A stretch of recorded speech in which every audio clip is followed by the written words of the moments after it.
Bonjour à toutes et à tous, bienvenue dans ma seconde base autonome durable. Je suis Stéphane Vivaliste, excusez-moi pour ma voix enrouée.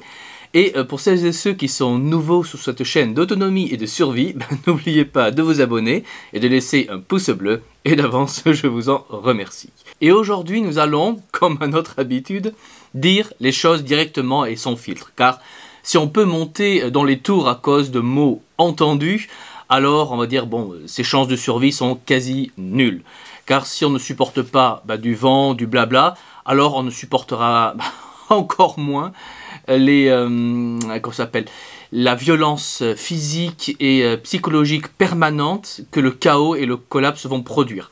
Donc, je dois vous parler comme à des forts, c'est-à-dire des adultes responsables qui ne font pas dans l'incontinence émotionnelle. Vous qui m'écoutez, vous savez être digne. C'est pourquoi, tout simplement, je peux vous dire les choses, car, on va dire, vous avez le niveau pour pouvoir le supporter, et c'est tout à fait à votre honneur. Et donc, la vérité est, on va dire, bien plus grave que vous ne le croyez. Car si on regarde les chiffres officiels, quasi tous les prix des produits alimentaires de base ont doublé en quelques années seulement. Et pour certains, en quelques mois seulement. Prenez la pomme de terre par exemple. La simple pomme de terre a vu son prix à la tonne doubler en moins de 20 ans.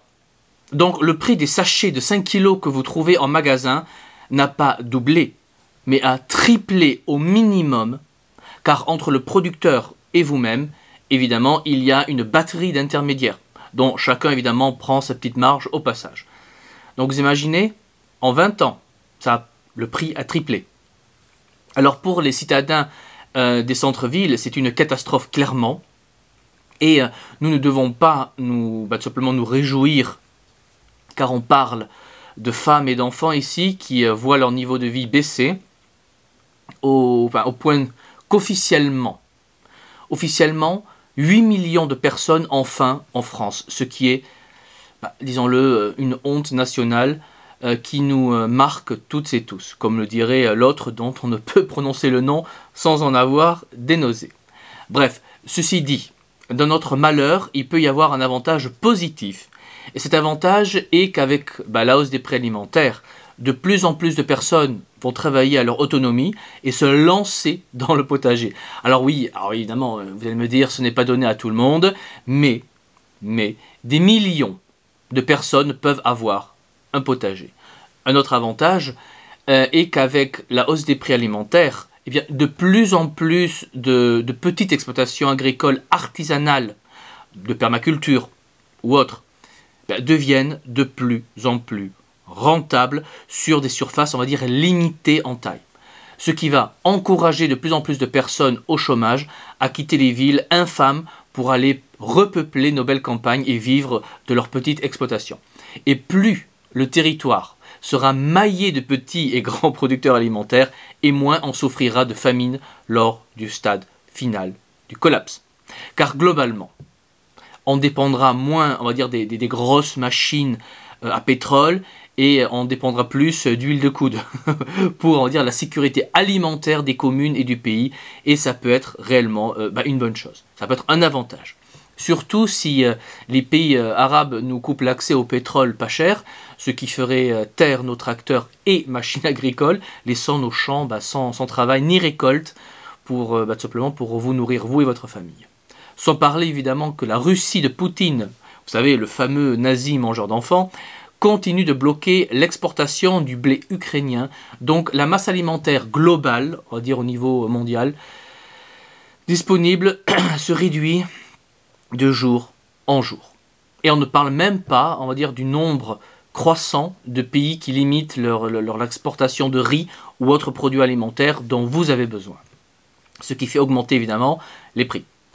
Car ce qui est rare et cher, vous connaissez la formule je pense, mais en plus de tout cela, la valeur de l'euro baisse. Donc toutes les importations, dont alimentaires, coûtent forcément plus cher à importer. Donc de tous les côtés, je dis bien de tous les côtés, les problèmes tendent à faire monter le prix des produits en magasin. magasins qui sont approvisionnés par des camions qui roulent au diesel.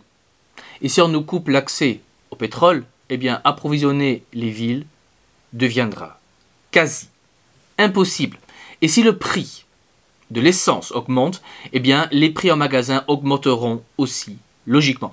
Alors il y a un sujet dont absolument personne ne parle, sauf votre humble serviteur, et c'est que le coût pour transporter un conteneur maritime est passé de 10 000 $ en 2020, à cause entre autres de la pandémie, à 2 000 $ le conteneur aujourd'hui.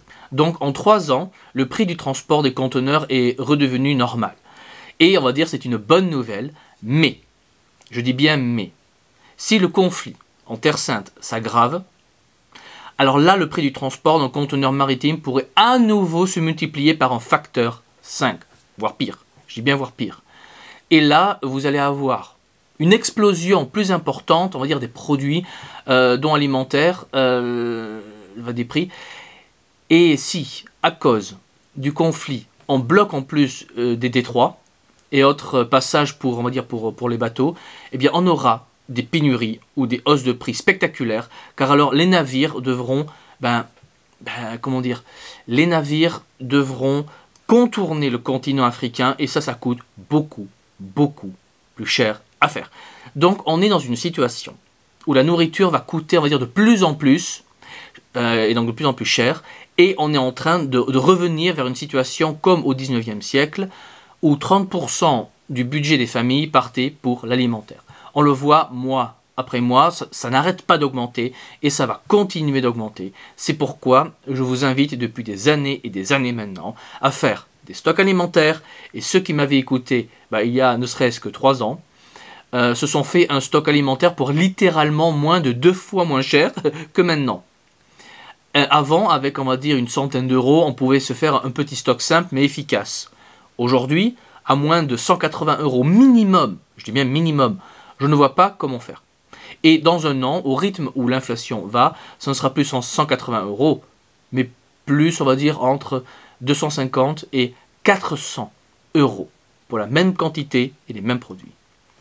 Et donc si la masse alimentaire, évidemment, se pose la question, ce seront les prix, mais est-ce que la masse alimentaire sera disponible, bien entendu? Car on constate tous, de plus en plus, que les rayons sont de plus en plus vides.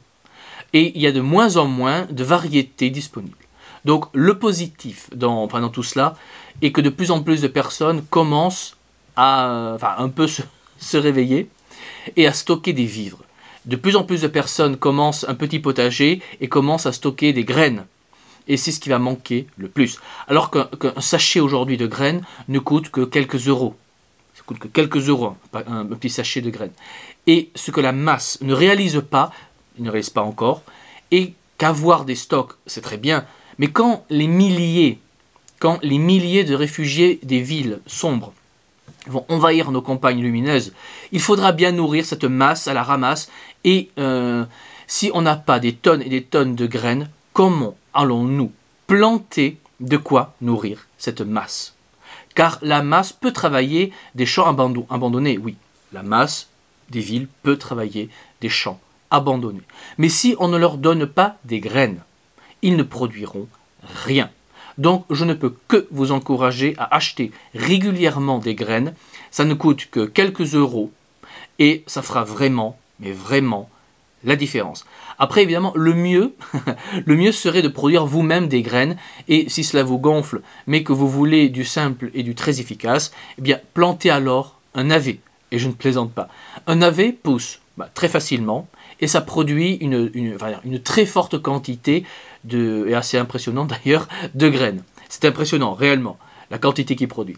Et petite parenthèse, le navet était la pomme de terre du Moyen-Âge, car c'est très nourrissant, et comme ça produit de très nombreuses graines, bien vous pouvez semer en masse. Car même si vous perdez une grande quantité, eh bien, de par la masse semée, eh bien, vous récolterez toujours beaucoup, avec peu de travail et peu de soins. Alors oui, chaque navet ne sera pas magnifique, évidemment, mais c'est une stratégie, on va dire, de masse sur la qualité individuelle, on va dire. Bon. Et à un moment donné, on devra produire de la masse alimentaire. Bon. Alors c'est une stratégie, alors vous pouvez très bien en adopter une autre qui vous scie mieux à votre situation. Il n'y a aucun problème. Donc, tant que ça fonctionne. Donc, je ne peux que vous encourager évidemment à produire des navets et des graines de navet, car le navet fait partie de ces quelques légumes faciles à produire qui vont sauver des milliers et des milliers de vies lors de la grande famine qui malheureusement a commencé. Et si vous ne me croyez pas, rappelez-vous qu'officiellement, plus de 8 millions de personnes ont faim, rien qu'en France, et selon les Restos du Cœur et autres associations de ce type, les demandes d'aide sont chaque mois, de plus en plus importantes. Bref, pour le moment, le système, on va dire, global tient à peu près. Grâce, on va dire, à une création de dettes de plus en plus scandaleuses et importantes chaque année, mais on ne peut vivre éternellement à crédit. Donc la situation globale va finir par éclater, c'est inéluctable. C'est inéluctable. Donc je ne peux que vous inviter à vous sécuriser une place à la campagne, chez un ami, membre de la famille ou un réseau sérieux, et de faire des stocks, car ce qui vient vers nous va être très violent. On aura un collapse économique suivi d'une guerre civile très sale entre franco-chrétiens et islamo-républicains. Donc, plus vite vous choisirez votre camp, et mieux ça sera pour vous et pour votre famille. Et à titre personnel, je porte, on va dire, le Sacré-Cœur vendéen sur le cœur. Donc moi j'ai clairement choisi le camp franco-chrétien. Voilà, donc n'oubliez pas de faire des stocks alimentaires et de graines. Faites un potager ou même un simple bac sur votre balcon avec des épinards au minimum. Mais produisez au moins quelque chose par vous-même. Car comme je le dis depuis des années, on est passé du monde du citoyen consommateur au monde du citoyen producteur. Donc anticipez la société vers laquelle on va afin, on va dire, de limiter la violence de la transition. Faites cela et ça devrait, on va dire, bien se passer. Et sur ces belles paroles, il ne me reste plus qu'à vous dire, comme toujours, de ne jamais oublier qu'une personne avertie en vaut 2, mais qu'une personne préparée en vaut 4. Donc préparez-vous, anticipez, et je vous dis à la prochaine fois. Allez, ciao!